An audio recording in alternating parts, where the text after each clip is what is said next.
जैसे कि पिछले लेसन में मैंने आप लोगों को अडोबी InDesign के अंदर टेक्स्ट को क्रिएट करना और मॉडिफाई करना और फॉर्मेट करना सिखाया। उसी तरह इस लेसन के अंदर हम लोग इमेजेस के ऊपर बात करेंगे और हम लोग सीखेंगे कि हम अडोबी InDesign के अंदर इमेजेस को किस तरह से प्लेस कर सकते हैं और इमेजेस के लिए हम फ्रेम्स किस तरह से क्रिएट करेंगे और उनको मॉडिफाई किस तरह से करेंगे। इसके अलावा हम देखेंगे कि हम इमेजेस को लिंक किस तरह से करते हैं और इसके अलावा टेक्स्ट रैप का एक और फीचर मैं आप लोगों को बताने वाला हूं। तो चलें चलते हैं अडोबी InDesign की तरफ और एक्सप्लोर करते हैं InDesign को। अच्छा जी, तो सबसे पहले स्टार्ट करते हैं यहाँ से कि हम लोग टूल बार के अंदर जाके ये हमारे पास जो एक टूल है इसको एक्सप्लोर करने की कोशिश करते हैं। रेक्टेंगल फ्रेम टूल और इलिप्स फ्रेम टूल और इसके अलावा पॉलीगॉन फ्रेम टूल। अच्छा, ये बेसिकली वो फ्रेम टूल है जिसकी मदद से हम इमेजेस को InDesign के अंदर प्लेस करते हैं। अब ये मैंने एक इमेज के लिए एक फ्रेम ले लिया है, इसके ऊपर आपको एक क्रॉस बना हुआ नजर आ रहा है। अच्छा, बेसिकली सेम वही प्रोसीजर है जिसकी मदद से हमने InDesign में टेक्स्ट को प्लेस किया था। सेम उसी प्रोसीजर से हम लोग इमेज को भी InDesign के अंदर प्लेस कर सकते हैं।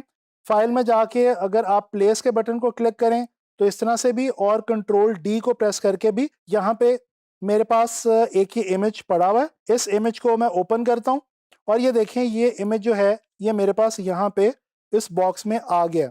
अच्छा, यहाँ पे अब मुझे एक मसला आ रहा है कि मेरा जो फ्रेम है वो छोटा है और जबकि मेरा जो इमेज है वो बड़ा है। अगर मैं इसको यहाँ सेंटर से इसको मैं होल्ड करूँ और इसको मैं मूव करूँ तो मैं देख सकता हूँ कि मेरा इमेज जो है वो काफ़ी बड़ा है और जबकि फ्रेम जो है वो मेरा छोटा है, तो मेरा इमेज प्रॉपरली फिट इन नहीं हो पाया इस फ्रेम के अंदर। अब इसके लिए हम क्या करेंगे? इसके लिए हम क्या करते हैं जी, हम ऑब्जेक्ट में जाते हैं और यहाँ पे हमारे पास एक ऑप्शन है फिटिंग की। इसमें डिफरेंट ऑप्शंस अवेलेबल हैं, जैसे कि फिल फ्रेम प्रोपोर्शनेटली। इसकी मदद से जो फ्रेम है वो प्रोपोर्शनेटली फिल हो जाएगा। और ये देखें, ये जो मेरा इमेज था जो मैं लाना चाह रहा था, प्लेस करना चाह रहा था अपने इस फ्रेम में, वो एग्जैक्टली यहाँ पे आ गया। मैं कंट्रोल ही करता हूँ और दोबारा यहाँ पे जाके आपको एक आधी और ऑप्शन बताता हूँ। ये डिफरेंट ऑप्शंस हैं, ये आप एक्सप्लोर कर लीजिएगा। बेसिकली ये ऑप्शंस इसी मकसद के लिए हैं कि हम अपने इमेज को अपने फ्रेम के अकॉर्डिंगली या अपने फ्रेम को अपने इमेज के अकॉर्डिंगली किस तरह से फिट कर सकते हैं। यहाँ पे ये देखें, फिट कंटेंट टू फ्रेम है और इसी तरह हमारे पास यहाँ पे फिटिंग के अंदर ऑप्शन मौजूद है फिट फ्रेम टू कंटेंट। अब ये फ्रेम टू कंटेंट किया तो ये देखें, क्योंकि कंटेंट बहुत बड़ा है, इमेज बहुत बड़ा है, तो वो फ्रेम उसके साइज के अकॉर्डिंगली चला गया, लेकिन इमेज हमारे पेज से बाहर चला गया। तो ये अभी इस वक्त फिलहाल हम नहीं करेंगे। इस वक्त मैं प्रेफर करूंगा कि मैं इस वक्त सिर्फ और सिर्फ इसको फिल फ्रेम प्रोपोर्शनेटली कर लूं। ठीक है जी। अच्छा, अब इसके अलावा मैं आपको एक और बात बताता चलूं। अगर मैं इसको फ्रेम को बड़ा छोटा करना चाहूं तो देखें, यहां से मैं इसको जो है वो रीस्केल कर सकता हूं, लेकिन अब मसला ये आ रहा है कि मेरा जो इमेज है वो उसके साथ रीस्केल नहीं हो रहा। तो इसके लिए क्या करना है, हम जब भी सिलेक्ट करेंगे किसी भी फ्रेम के अंदर मौजूद इमेज को, तो हम क्या करेंगे, कंट्रोल और शिफ्ट को होल्ड करेंगे।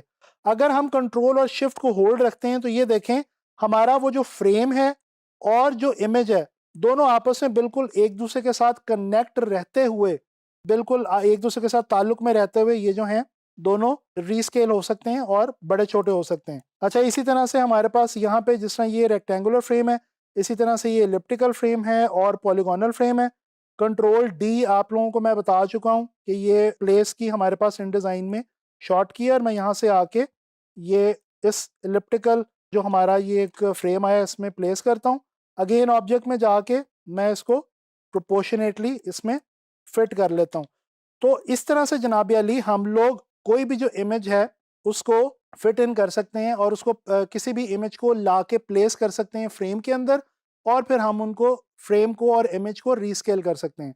अच्छा, अब ये एक डिज़ाइन मैंने आप लोगों के लिए यहाँ पे बना के रखा हुआ है, और ये कुछ ग्लोबल बिजनेस ट्रेंड्स के हवाले से, और मैंने इसमें कुछ एक इलस्ट्रेशन हल्की सी ली हुई है। इसके अलावा एक इमेज है, एक क्लिप आर्ट सॉर्ट ऑफ है, और इसके अलावा कुछ टेक्स्ट मैंने जो है वो ले रखा है। अच्छा, मैं अब यहाँ पे आपको जो चीज़ समझाना चाह रहा हूँ वो है लिंकिंग, कि हम इमेजेस को लिंक अप किस तरह से करते हैं। ये देखें, यहाँ पे हमारे पास लिंक्स का एक मेन्यू मौजूद है।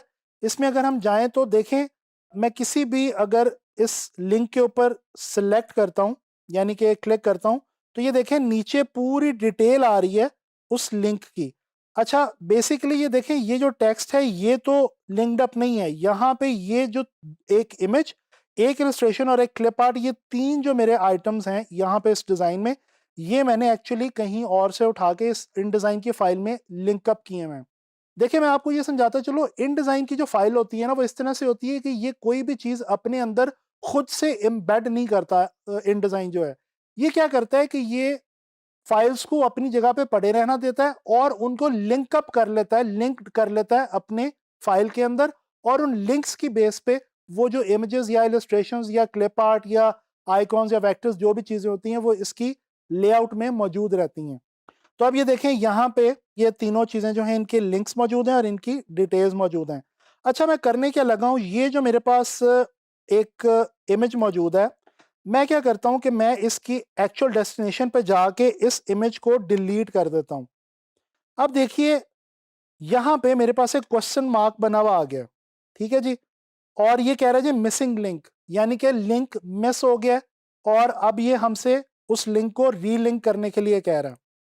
तो जनाब, मैं इसके ऊपर अगर क्लिक करूं तो ये मुझे रीलिंक करने के लिए कहेगा। इसी तरह से मैं यहाँ से आके इस बटन की मदद से भी रीलिंक कर सकता हूं। तो ये दोनों तरीके ठीक है रीलिंक करने के लिए। इस क्वेश्चन मार्क पे मैं क्लिक करता हूं। अभी फ़िलहाल मैंने उस इमेज की एक और कॉपी पहले से बना के रखी हुई है, तो मैं इसको जाके ओके करता हूँ और अब ये देखें, वो जो क्वेश्चन मार्क आया था वो बेसिकली हट गया है। तो ये मैंने क्या किया है कि मैंने पहले एक जो इमेज है उसको इरेज किया उसकी एक्चुअल डेस्टिनेशन से। अक्सर ये होता है कि हम जब कोई डिज़ाइन बना रहे होते हैं ना, तो हम जो एक्चुअल प्लेस होती है, एक्चुअल डेस्टिनेशन होती है, फ़ोल्डर होता है जिसमें हमने इमेजेस वगैरह रखे होते हैं, वो कहीं आगे पीछे हो जाता है या डिलीट हो जाता है। उस सूरत में हम इस तरह से इन डिज़ाइन में अपने इमेजेस को रीलिंक कर सकते हैं। दोबारा से हम उनका लिंक देके, उनको ढूँढ के, हम उनको लिंक अप करके अपनी फ़ाइल जो है उसको प्रॉपर वापस असल हालत में लेके आ सकते हैं।